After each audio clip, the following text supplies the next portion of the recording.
My name's Jonathan Ellis, and for the last 2 decades, I've supported people around the globe to campaign for change.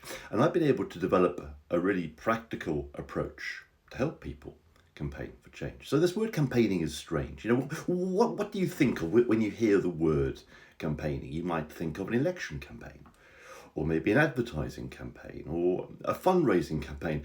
I want to talk now about an advocacy campaign where there's a particular problem and you can see a solution that can address that problem, but you yourself don't have the power to make that change, and you want to influence the person with power to make that change. That's the kind of campaigning that I'm talking about. And the best way to understand what I'm talking about in terms of campaigning, the best definition that I've ever heard was given by a guy called Mark Latimer at a conference that I attended years ago.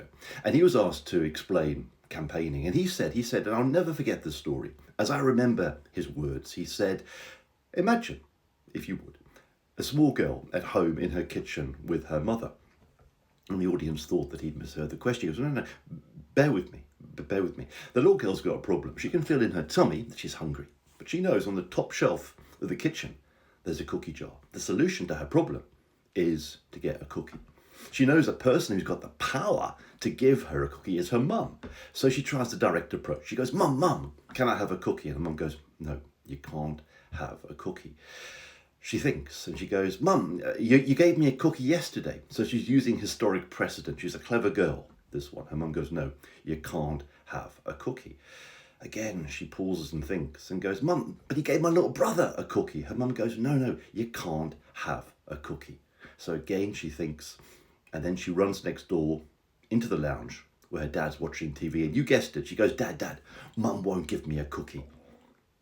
And that for me is what campaigning is all about. There's a simplicity and beauty in that story. That little girl knew the problem.